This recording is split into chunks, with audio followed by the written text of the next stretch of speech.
Merry Christmas, everybody. It's wonderful to see you here. And I want to talk to you for just a few moments about the Christmas story, maybe from a little different angle of why Jesus came. And I want to speak to you for just a few moments, but I want to tell you a quick story. It's a true story, and it's a story about a preacher. You may or may not know that preacher. But this preacher was under a lot of stress, and like everybody is at Christmas time, and the traffic was bad. He was out in his car running late, trying to get somewhere, and the traffic jam in front of the mall, and cars, everybody's on edge, and there's a teenager in a car, and he makes an illegal turn right in front of this preacher, this pastor. And when he does it in such a way that it almost, they came within a fraction of an inch of exchanging paint. And it was so rude and such a bad move on that kid's part. And when the light changes, he sees an opportunity to pull up beside the boy. And the preacher rolled down his window. And when he rolled down his window, the boy rolled the window down, that waved the one finger wave, and he said, "Hey son, you need to watch your wave." And the boy looked back at him with a smirk on his face and said, "Make me." But something came over this preacher. He was under a lot of stress. And he said, "Okay, where?" And the teenager said, "Pull into the mall parking lot." And the preacher said, "There's no way, there's too many people over there." And the boy said, "Well, then you go and I'll follow you." And the preacher takes off like he's gonna find a place. Thankfully, when the preacher that I heard about looked in his rearview mirror, the teenager was still sitting at the light and had decided to turn left. He probably, I can't prove it, I don't know what happened in this story, but probably the boy thought, that guy looks like he's been working out. Or maybe he thought that he was packing, because I kind of had that look too. He had that look. No, God. That wasn't. Let's keep moving. I feel a lot of judgment and condemnation. Here's what happened. I was thinking about the story that I heard. That little punk activated the punk inside of the preacher. You do understand that inside of all of us, I don't care who you are, there's an old punk waiting to be activated. You can pretend like you're so holy, but you're not that holy. The Bible has a name for that kind of behavior. It's called sin. And the potential punk inside of us is always there, always ready to flare up in carnality and anger and bitterness or hatred or frustration, unkind words. Under the right circumstances, you are a candidate for wrongdoing, for doing the wrong thing under the right circumstances. You may say, "I've been saved a long time." If the right punk comes along, the punk inside of you will get activated. Give me a big amen, or I'm going to start calling some people out. And this, ladies and gentlemen, is why Jesus came. Matthew 1:21, you shall call his name Jesus, Mary, and he will save his people from their sins. Jesus' name is Yahweh in Hebrew, which literally means God saves. Jesus means God saves. He saves from sin. He saves from self. He saves from eternity lost without God. He became flesh in Bethlehem. He became one of us all the way to his toes. He faced his various punks, but did not retaliate. The Pharisees and all the people who did everything they could to push his buttons, and he never retaliated in hatred and anger and bitterness. It's really remarkable. He paid the price for sin. He did it for you on the cross. Christ in you. He didn't just do it for you on the cross. He then comes into your heart and he conquers sin in you, meaning what he does is when Christ comes in, the punk within you is diminished. That old nature, that old you. And listen to this. We're not sinless, but when Christ comes in, we sin less. And when Christ comes in, he diminishes the punk. That unchristlike nature that is inside of you, he diminishes him, and suddenly Christ begins to grow bigger and bigger, and the more Christ grows, the more you grow. And one day when we stand before the throne of God, we'll all stand before the judgment seat of Christ, and he's going to have all the debts and the sins the punk in us committed. And guess what we're going to do? We're going to point across the courtroom of heaven and look at Jesus, and Jesus will be waving, and I'll say, he took it, he took it, he took it when he went to the cross. That's the message of Christmas. He took them all. It's pretty interesting to note that the very first text message. How many of you have a cell phone and you text? Let me see your hand. You send texts all the time. Everybody, that's not a strange thing, but it's really a new form of communication that's just happened in our lifetime. But it's interesting that the very first text message was a Christian greeting. December the 3rd, 1992, a 22-year-old British test engineer started what would become a text revolution by sending his boss the first text message ever recorded. And it said the words, "Merry Christmas," on the boss's work computer. He sent the text. Texting has progressed, and now we even have a text vocabulary. If you're savvy in texting, you know what these little abbreviations mean. And if you don't know anything about texting, the good news is you've got your grandkids with you, and you can look really smart right now if you'll just listen to them. For example, here is some text vocabulary words. If you don't want to spell the whole word out, you can just do this and everybody knows what you mean. THX. How many of you know what THX means when you're texting? Say it. Thanks, yes. BTW. What does that mean? Somebody tell me. By the way. You're very smart. LOL. This is a hard one.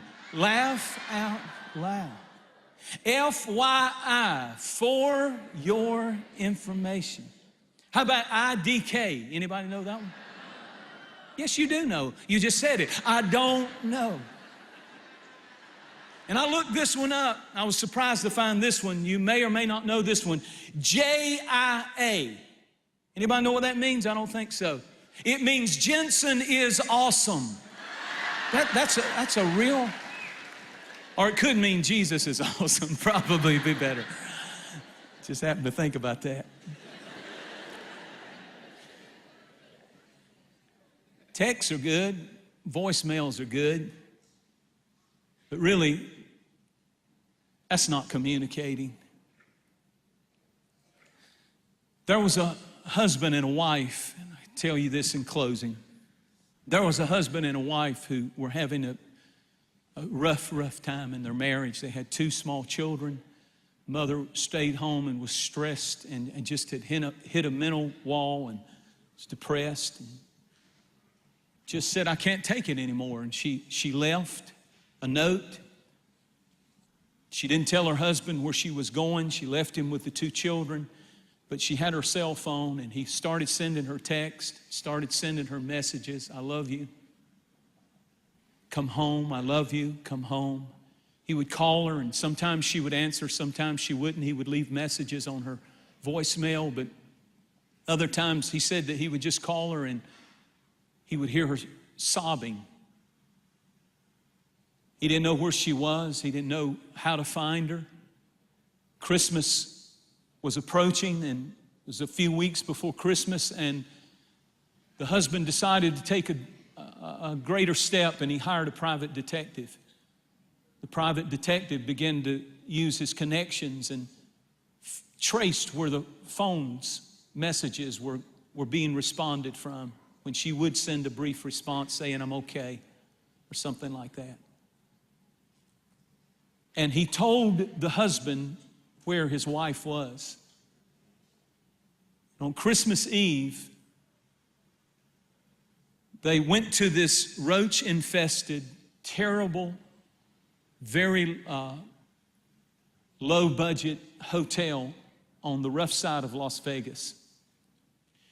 She had been living there for weeks in dark, deep depression. She was sitting on a hard, cheap bed, staring at, in her own words, a cigarette hole that had been burned in the carpet, and just in darkness and depression and feeling like there was no hope for her life. When suddenly there came a knock to the door on Christmas Eve, and the light knock began to get harder and harder when she didn't respond, and finally she peeped out the curtain, and instantly she saw her beautiful children and her husband.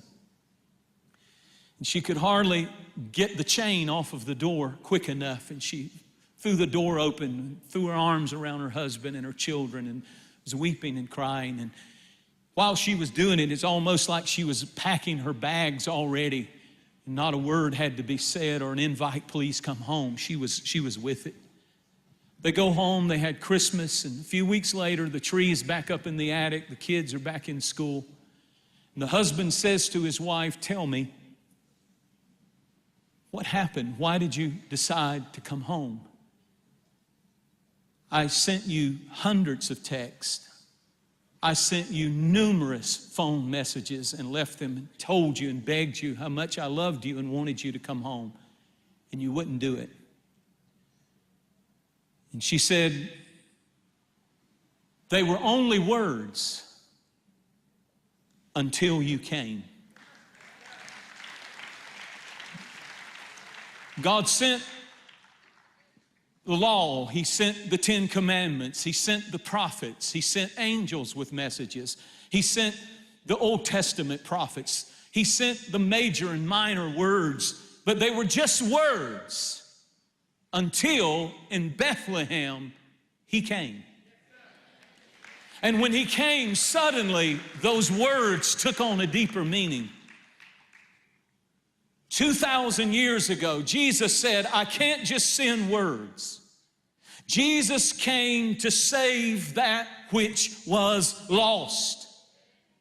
His name shall be called Jesus. God saves. Saves from sin. Saves from self. Saves from failure. Saves from shame. He saves. And when He comes into your heart, you can have peace with God. That's spiritual peace. That's eternal peace. You can have peace within. That's emotional peace. That's peace that passes all understanding. And you can have peace with others. That's relational peace. That's peace eternally, peace internally, peace externally. That's the peace of God, peace with God, peace with others. That's spiritual peace, emotional peace, relational peace. Jesus is the Prince of Peace. And the message of Christmas is He didn't send a text or a voicemail. That words were not enough. Words didn't work, so He came and He died. And He carried your sins so that you could stand in heaven one day and point to Him and say, He took them. He took all of those vile acts that the punk in me did, He took them. And I'm forgiven because of Him. That's the message of Christmas. Do you know Him? Have you experienced Him? There was a man who had an alcohol problem, and his friend decided to try to reach him before he destroyed his life. So he went to the bar where he sat every day and he would drink, and he asked the bartender for 2 shot glasses. And he said, I want you to bring me a bottle of water and a bottle of liquor, hard liquor. And he poured in one of the shot glasses liquor and in the other water. Then he reached into his pocket, this friend of the alcoholic, and he pulled out a little container that had 2 live worms. And he dropped the live worm into the alcohol, one of them, and one into the water. And within seconds or moments, the worm that was dropped into the alcohol was dead. And the one that was in the water just continued to be alive. And he turned to his friend and he said, do you get the point? And his friend looked at it and he saw the dead worm in the alcohol and the live one in the water. And he said, yes, I see the point. He said, tell me, I want to know that you understand what I'm trying to tell you. He said, I totally see what you're trying to tell me. That if you will drink enough alcohol, you'll never have worms.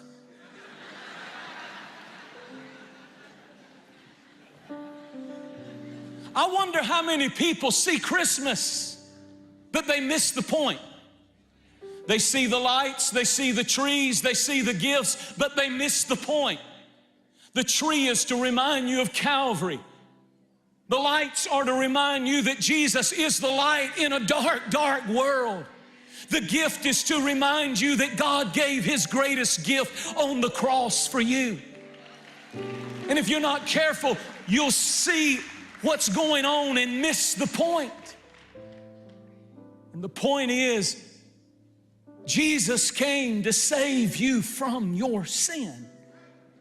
Ask Him in tonight.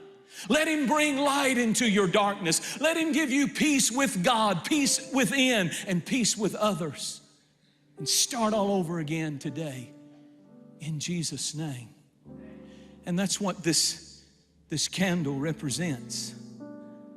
It represents that God so loved the world that He gave His only begotten Son, that whosoever would believe on Him would not perish, but have everlasting life. And I'm going to ask you to stand all over this room.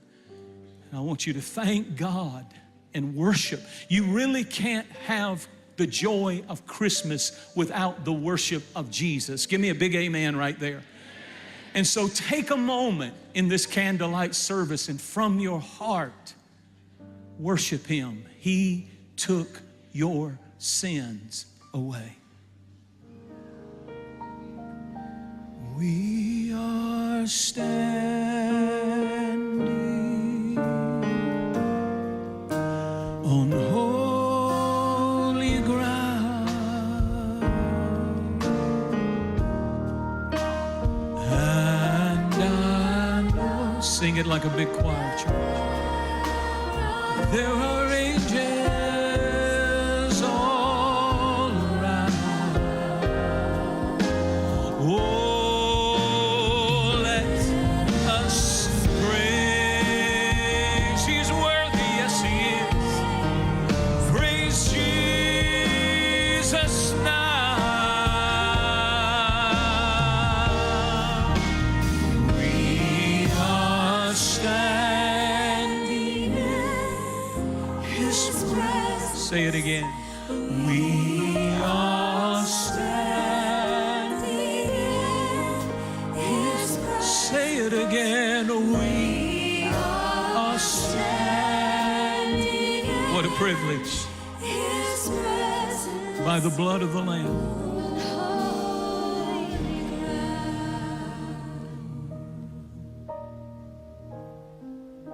Maybe this Christmas you've lost someone near and dear to your heart. Maybe there'll be an empty chair at your table. But thank God for His grace. Thank God that Jesus came. Thank God that He didn't just come the first time, He's coming again. And those who are dead will be raised. And someday the trouble and the pain will forever be over. And we'll be in a land where there is no sorrow, no tears, no crying, no dying.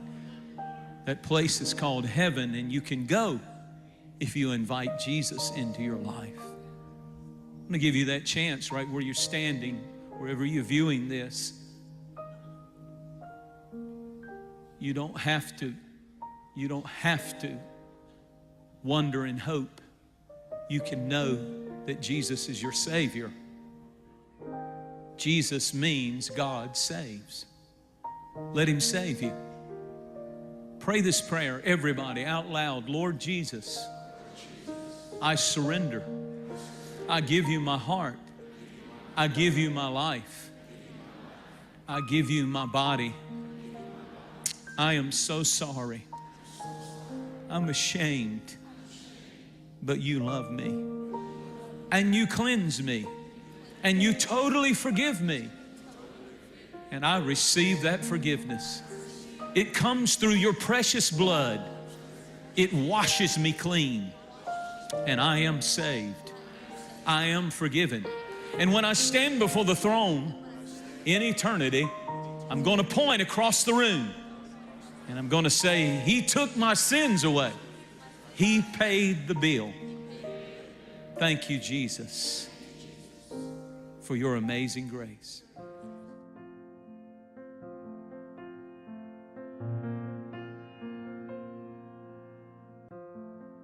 Turn with me real quick to 2 Kings chapter 4. Let's begin reading with verse 32. When Elisha came into the house, there was a child lying dead on the bed. He went in therefore and shut the door between the two of them and prayed to the Lord. He went up and lay on the child. This is so strange. Put his mouth on his mouth, his eyes on his eyes. Notice the detail of the scripture. His hands on the dead child's hands.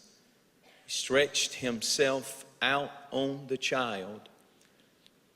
And the child, the flesh of the child became warm. He returned, walked back and forth in the house, and again went up and stretched himself on him. Then the child sneezed 7 times, and the child opened his eyes. I want to talk to you about this amazing story. Life was not there in this child until the 7th sneeze.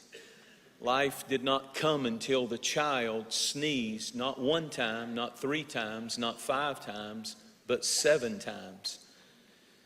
You know this story if you've ever read the Bible much. Let me remind you of what I didn't have time to read. This child was working in the field with his father, reaping the harvest. He was working for the father in the field, reaping the harvest. And it was the heat of the day, the Bible said.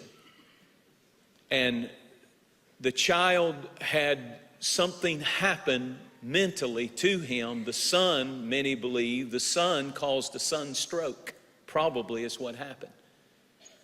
And when the child had an issue because of the heat or the pressure of the day, working in the field for his father, he cries out suddenly to the father, "My head, my head."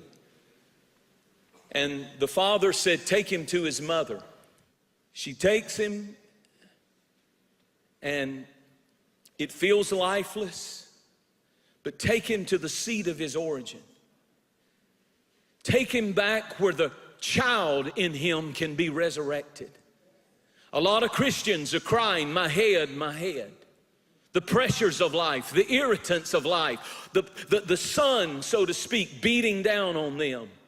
But the child's miracle happened when this mother laid him in the bed, and the Bible said she had made a bed for the supernatural in her house, and she lays this child, and when she lays him in the bed, she's putting him in miracle territory. And the Bible said she sent for the prophet, and the prophet came. And the first thing that the prophet does is, the Bible said, this prophet, symbolic of the Holy Spirit, laid on top of him and said, "Are you ready for a miracle, dead boy?" Then it begins when you start stretching for it. And when he started stretching him, the next thing the Bible said he did is he put his hands on the boy's hands. And he put his mouth on the boy's mouth. And he put his eyes, it's very specific, on the boy's eyes. A resurrection of the hands represents a resurrection of the work. A resurrection of the eyes represents a resurrection of the vision. A resurrection of the mouth represents a resurrection of the word. And he lays his hands on the boy's hands, his mouth on the boy's mouth, his eyes on the boy's eyes, and he's saying, "I'm going to resurrect the work. I'm going to resurrect not only the work, but I'm going to resurrect the vision, and I'm going to resurrect the word of God in your mouth." I'm telling you that when we get down and we feel weary and we feel like we're caving in mentally, the Holy Spirit wants to walk into our life and put his hands on our hands and say, "The work is not going down, it's coming back up. And the word that I gave you is not going to fall to the ground. I'm going to make it come alive again." There's power in the word. And that vision that seems closed off and shut off and dead, I'm going to open those eyes again, and I'm going to revive and resurrect the vision that I gave you when I called you. Somebody praise him for the resurrection of the word, the work, and the vision. Hallelujah. Get back. The whole key to it is the woman said, "I got to get that boy back to the original power." The original power of the Holy Spirit, who can resurrect the work. He can resurrect the vision. He can resurrect not only the work and the vision, but the word. The scripture said that when he laid on him, the King James says he waxed warm. I like that. He's dead. He's not resurrected yet. But the first time he laid on him, he waxed warm. The word wax means slowly. Slowly warming up. It didn't happen all at once. He laid down, and the prophet felt the boy warming up. He wasn't alive yet, but things were getting warmer. You may not have your whole miracle yet, but you got to learn to rejoice when things get warmer. You may not see everything you're believing for and have it all, but I tell you, it's getting hot in here. And you have to learn to go with God when you don't see the fullness of the miracle, but at least it's getting warmer. I can feel a warming trend. Things are getting better. Come on, talk like that. Things are getting better. It's getting better. It's getting better. It's getting better. Doesn't that sound crazy? Feed your faith, not your fears. Get a good image of victory and stick with it. Hallelujah. It's warming up. It's getting better. The marriage is getting better. The children are getting better. The finances are getting better. Talk the word of God. Let him resurrect your words. Let him resurrect your vision. Let him resurrect your work. It's getting better. Somebody shout, "It's getting better." The Bible said when he did that, the boy started sneezing 7 times. If you look up sneeze in the dictionary, it says an involuntary catching of breath and expelling it violently. Usually because something irritating is caught in the nasal passage. Chew. And what you're saying is, get out. You're hindering my breath. You're hindering my life. Chew. Get out.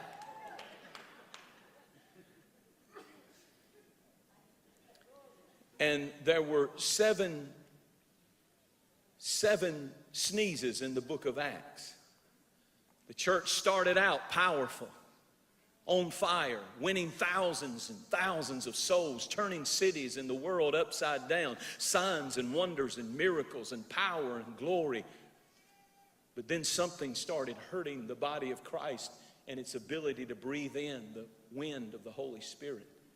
And they had to sneeze. We have to sneeze the 7 sneezes. The first sneeze is found in Acts when they had to sneeze out getting it done without the supernatural. We have become a bunch of professionals in the church.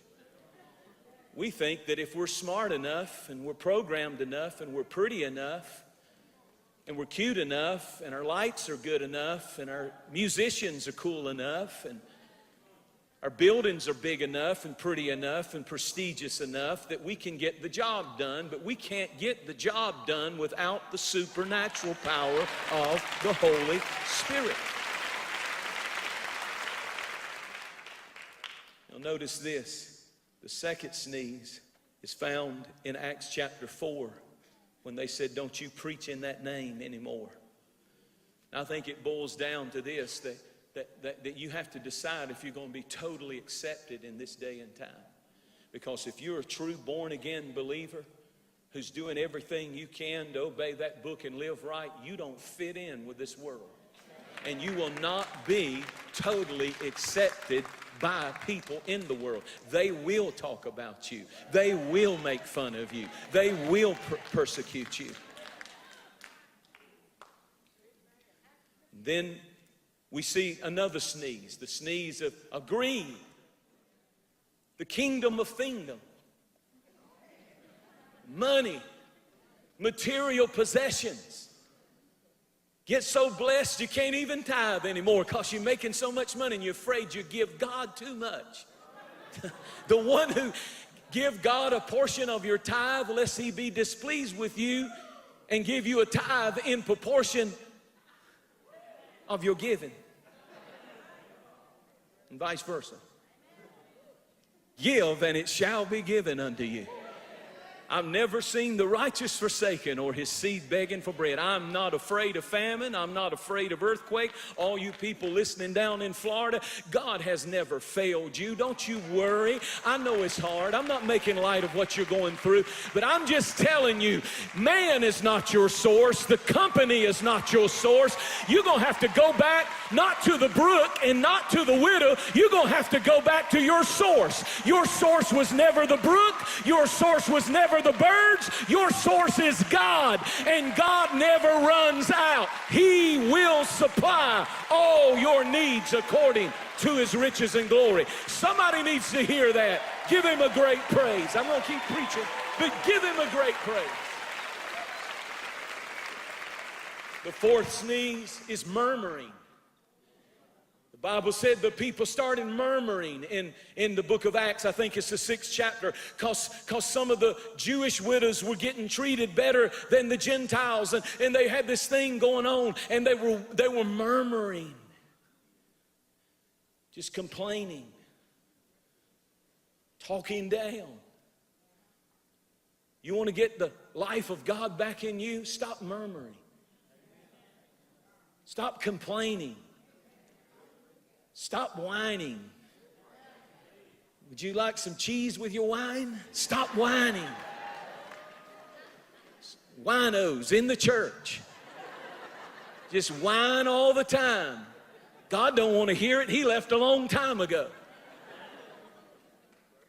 Come on, church. Let's quit whining. Let's sneeze that out.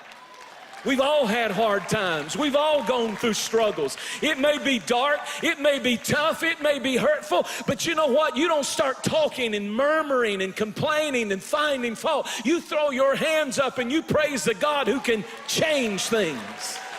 Focus on the good. I said focus on the good.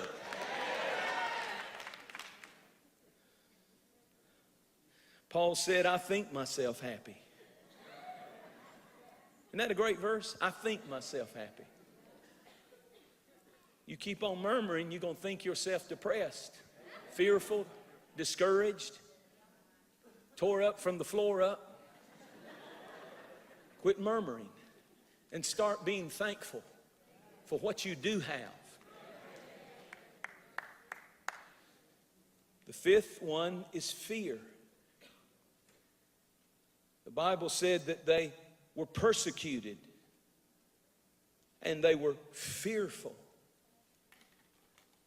We have to sneeze out the fear of failure, the fear of rejection, the fear of people. I hate fear.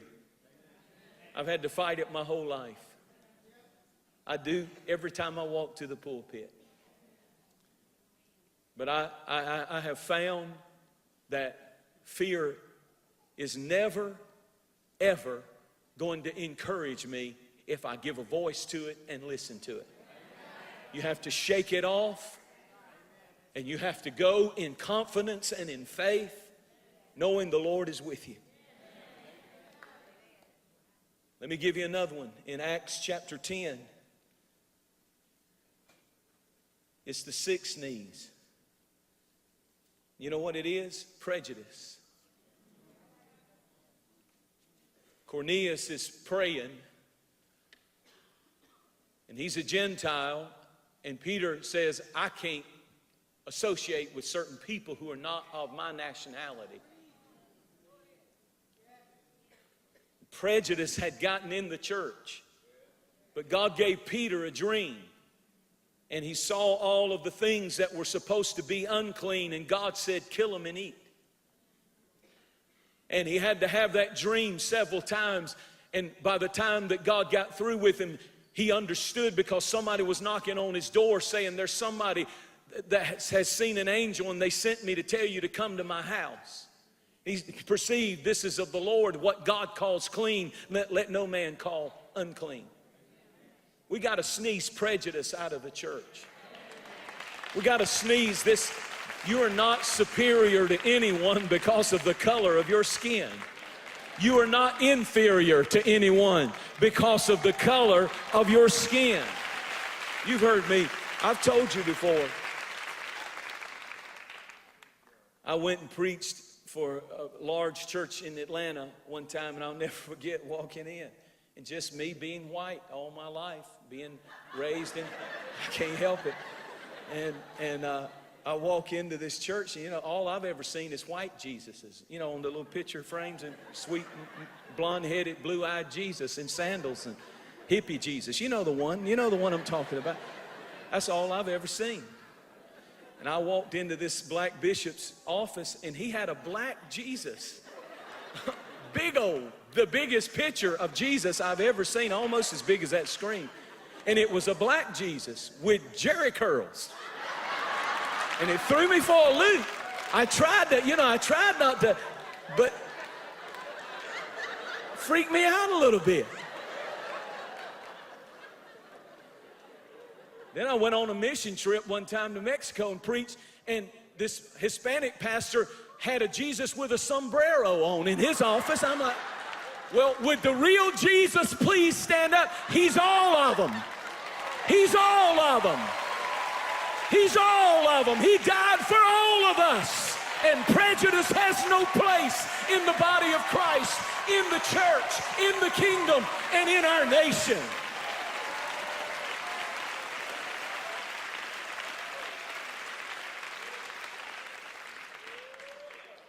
Hallelujah. There's one more sneeze.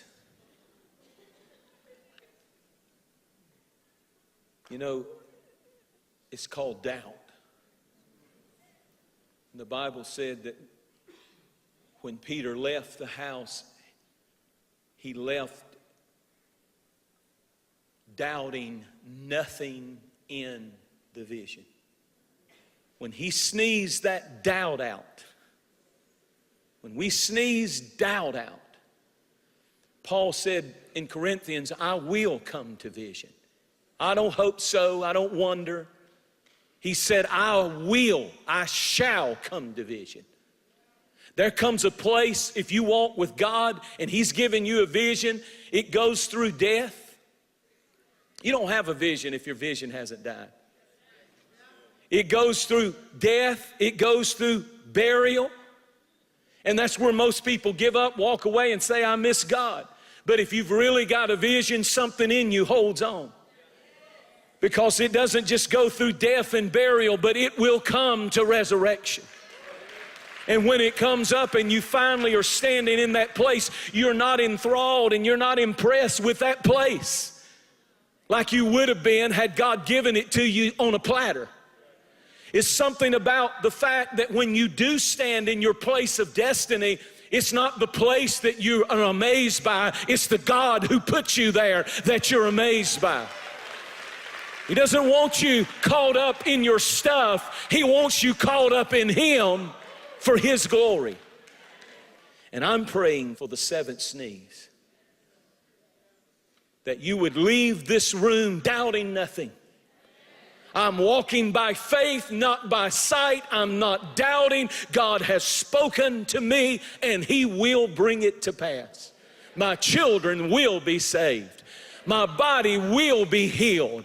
My life will be blessed and purposeful. I will be free. I will know God's plan for my life. I walk by faith, doubting nothing. Everybody say that. Doubting nothing.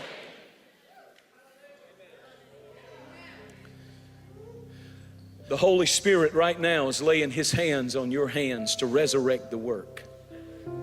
You can't do it on your own. It's not by might nor by power, it's by my Spirit. So I lay my hand on you. And He's laying His mouth on your mouth. That original prophecy, there's a prophecy over your life, and you can't die until it's fulfilled. It's time to go back to it. Go back to the original source of power, the Holy Spirit. Let Him put His mouth on your mouth, His hand on your hand, His eyes on your eyes, so that you'll have the vision again for what God's called you to do. You'll have clarity. You'll understand now. I see it. I see it. Raise your hands toward heaven. Say, Lord, here's my hands, here's my mouth, here's my eyes. Come on, lay here, stretch me, stretch me. I've been comfortable. I've been a little comfortable in my Christianity, so stretch me again. Take me where I've never been. Stretch me, Holy Spirit. Take me into your power, into your will. Show me, touch my eyes and let me see. Touch my hands and let me do the work. Touch my mouth and let me speak the word. Oh God, I give you my will. I give you my plans. I give you everything. I surrender them to you. Come, Holy Spirit, and resurrect the child in me. I want to go back to that original innocence, that when I first got born again, how much I wanted to please you, how careful I was and what I looked at and what I talked and what I said. I want to go back like that child when I first got born again, how I loved your word and loved to worship. I don't want to be tired and old. I want to be fresh and young spiritually.